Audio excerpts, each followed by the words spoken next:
Oke anak-anak, kita sudah menyepakati, meyakini. Anak-anak, kita sudah mendapatkan ada 8 keyakinan kelas yang tadi berdasarkan diskusi bersama. Nah, coba sekarang dibacakan Widya sama Sela 8 keyakinan kelas tadi ya. Coba. 1. Masuk kelas tepat waktu. 2. Menghormati guru dan teman. 3. Keluar masuk kelas dengan izin guru. 4. Menjaga kebersihan dan membuang sampah pada tempatnya. 5. Menjaga sopan santun. 6. Tidak menyela ketika guru menerangkan. 7. Tidak bermain HP di kelas pada saat tag BM kecuali untuk pembelajaran. 8. Mengerjakan tugas dengan tepat waktu. Oke, bagus sekali ya. Terus sekarang itu kan sudah ada kertas kecil-kecil. Tolong ditulis keyakinan kelas, nanti kita tempel bareng-bareng di belakang. Silahkan. Ayo, mulai dari Radit.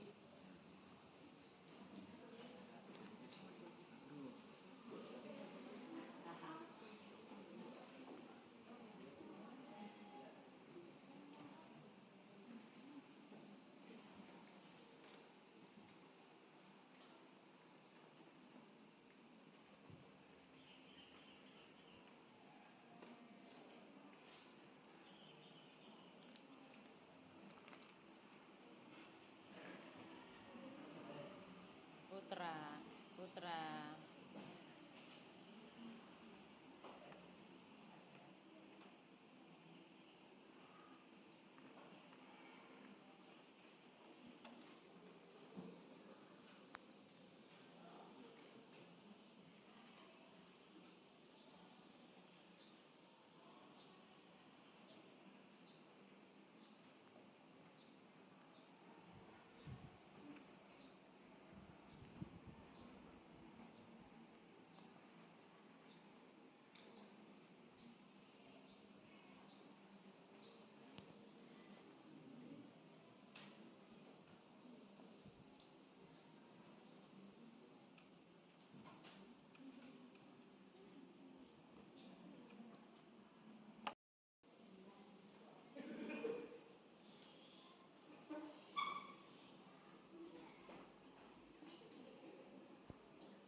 berikutnya. Ayo, Nok.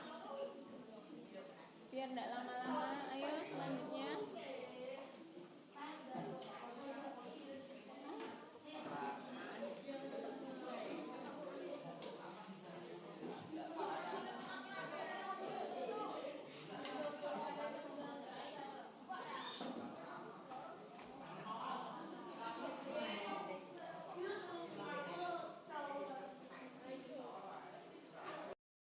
Saya dan teman saya sudah membuat keyakinan kelas. Saya harap kelas menjadi tertib dan Saya Jafar dari kelas 8C. Saya berbuat keyakinan kelas dengan teman-teman. Semoga dari keyakinan kelas ini kelas jadi lebih baik. Dan terima kasih. Hai semua, nama saya Malia Rahmawati dari kelas 8C SMP Negeri 1 Sragen. Tadi saya telah membuat keyakinan kelas dengan teman-teman dan ibu guru. Saya harap setelah ini kelas saya akan menjadi tertib. Thank you.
Swastiastu, Namo Buddhaya, Salam Kebajikan, Rahayu untuk kita semua yang ada di ruang ini. Bapak Ibu, perkenalkan saya untuk berbagi tentang kegiatan yang ada di kegiatan guru penggerak. Saya juga mengundang Bapak Ibu semua agar bisa bergabung di pendidikan guru penggerak untuk angkatan selanjutnya. Sebelum dimulai akan saya setelkan video membuat rasanya sebentar.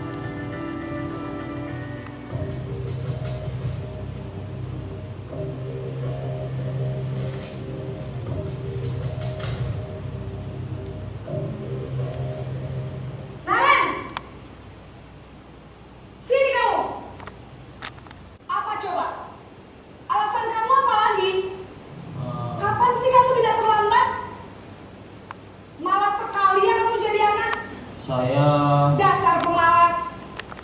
2 kali. Kenapa saya harus keliling lapangan basket, Bu? Kenapa? Kamu melawan ibu? Berani-beraninya jawab. Pasti kita kan sudah lama jadi guru. Adakah yang punya pengalaman menghukum anak dengan versi yang macam-macam? Kalau ibu yang ada di YouTube ini lari keliling lapangan, pernah nggak menghukum? Menghukumnya pernah, tapi kalau keliling lapangan belum. Gimana Bu Nisa?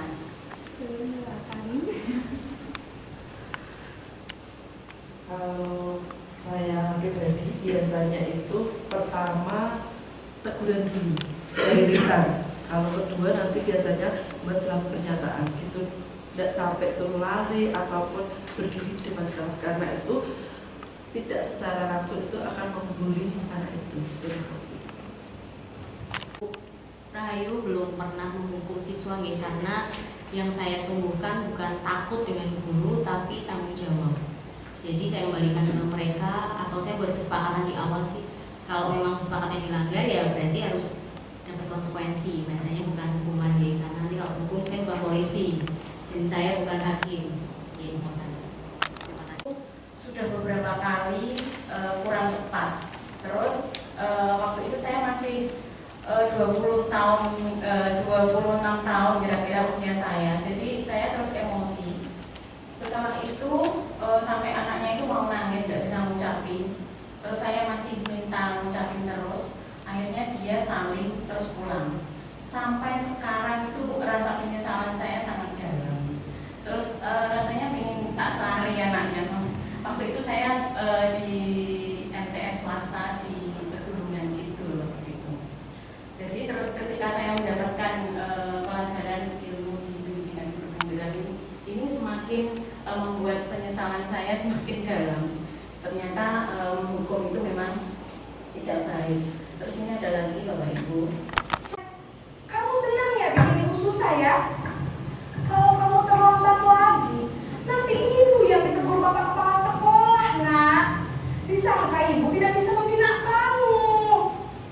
Duh, gimana ini? Maaf, Bu. Duh, Gusti Naren. Kamu Oke, Bapak Ibu tadi sudah sarang-sarang nonton tentang Naren sama ibu gurunya ini. Itu kalau di pendidikan guru penggerak itu ada 5 posisi kontrol Bapak Ibu. Yang pertama yaitu penghukum, waktu dihukum tadi keliling lapangan. Kemudian pembuat rasa bersalah itu yang aduh kamu gimana, ibu jadi gimana, biasanya kan gitu. Saya juga pernah melakukan seperti itu. Terus sebagai teman tadi yang disayang-sayang, kebanyakan masih ada yang seperti itu. Terus kemudian ada yang memantau, tadi yang keempat tadi Terus kalau di pendidikan guru penggerak yang teraktif itu adalah guru harus berposisi sebagai manajer, walaupun masih bisa sebagai penghukum, karena kan kita akan menemui anak-anak yang punya karakteristik unik ya, punya karakter yang unik. Jadi bisa menggunakan semua posisi kontrol ini, tapi lebih baik akan menggunakan yang manajer. Kata.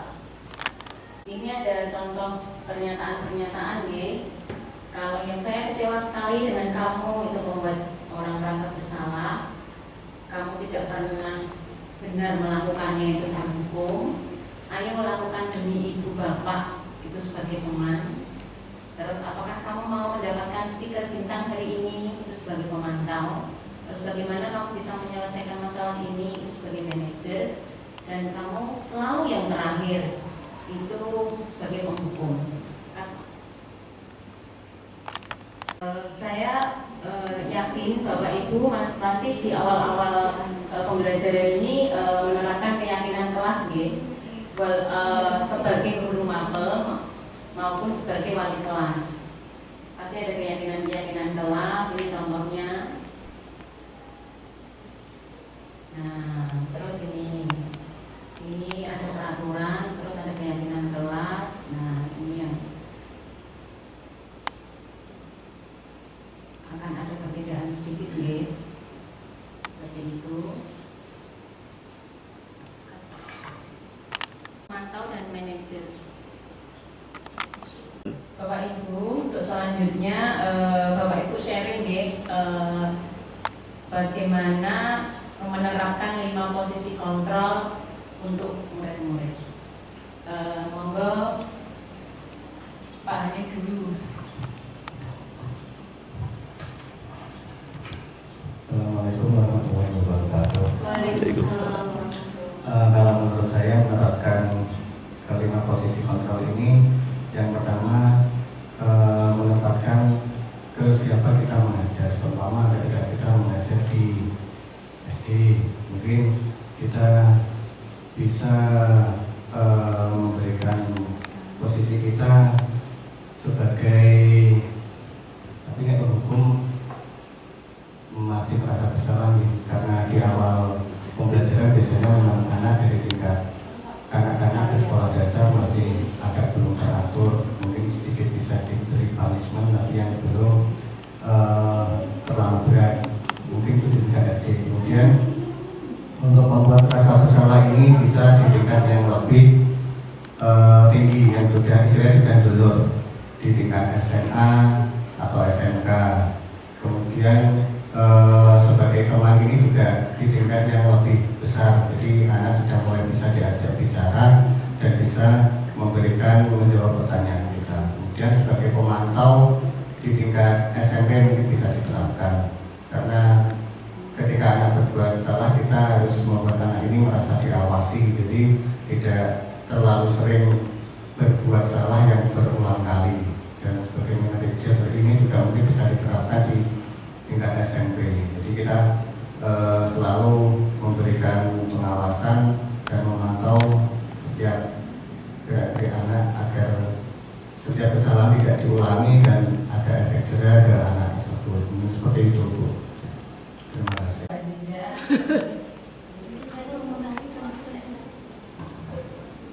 Bismillahirrahmanirrahim. Assalamualaikum warahmatullahi wabarakatuh. Ya, mohon maaf ya Bunda Ayu, izin menyampaikan pendapat. Jadi kalau dari pengalaman mengajar saya, mungkin karena saya mengajar juga dari gadis sampai sekarang jadi mbak-mbak beranak 2, saya lebih ke jadi teman Bunda Ayu. Karena dengan jadi teman, kalau bahasa anak sekarang bestie, itu lebih apa ya, lebih anak-anak tuh lebih enak gitu, dalam arti awalnya dari sharing. Kalau saya lebih suka mengajak ngobrol dulu dari latar belakang keluarga dan sebagainya, dari situ membangun kedekatan. Kalau kita udah deket tuh touch-nya tuh lebih enak gitu. Jadi kalau saya di luar kelas jadi temen banget, jadi mau nongkrong bareng di kantin ayo, mau ngobrol, mau diskusi, mau curhat boleh. Tapi pada saat nanti sudah masuk di kelas, mereka akan tahu posisi mereka sebagai murid tetap ya. Jadi walaupun kita teman, tetap harus ada batas antara bahwa saya itu guru, kalian itu murid. Jadi mereka juga masih tahu, kalau di Indonesia juga masih ada norma ya, norma-norma bahwa dengan yang lebih tua itu harus menghargai dan menghormati. Tapi juga saya sebagai guru juga nggak akan terus mengecilkan mereka kan, oh bocil anak-anak ini gitu. Tapi dari mereka pun kadang kita juga dapat ilmu baru, dapat hal-hal baru, dan kita belajar bareng gitu. Jadi kalau pribadi saya lebih ke jadi teman gitu nggih Bu Rayu. Terima kasih. Wassalamualaikum warahmatullahi wabarakatuh.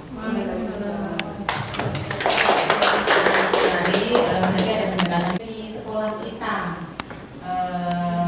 kalau bisa disimpulkan apa saja misalnya, Bu Prani nggih?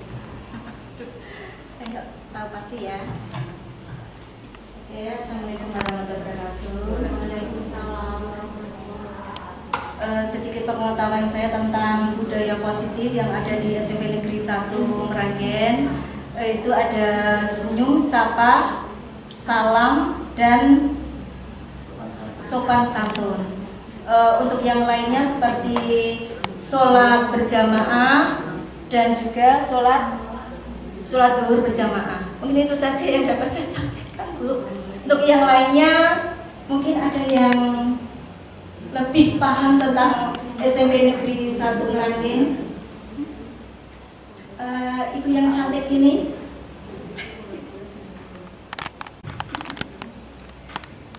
Budaya positif di sekolah kita yang saya ketahui, yang pertama dari pembiasaan pagi ada pembacaan Asmaul Husna, menyanyikan lagu Indonesia Raya dan Mas SMP. Kemudian setiap Jumat itu nanti rollingan, ada senam sehat, kebersihan kelas, kemudian ada apa lagi ya? Jumat religi seperti itu, Bu. Kemudian dari anak-anak mungkin ada aktivitas positif lainnya, misalnya nanti ada kegiatan mendaur ulang sampah itu pada saat proyek di kurikulum Merdeka, kemudian kegiatan-kegiatan outing kelas untuk membina budaya positif pada anak-anak juga ada, kemudian dan lain masih banyak lagi yang tidak bisa disebutkan. Yang terakhir yaitu merdeka menurut Ki Hajar Dewantara, yaitu merdeka itu artinya tidak hanya terlepas dari perintahan akan tetapi juga cakap buat pemerintah sendiri, karena murid itu adalah juga individu seperti kita. Semoga kegiatan ini bermanfaat. Terima kasih banyak kedatangannya. Wassalamualaikum warahmatullahi wabarakatuh.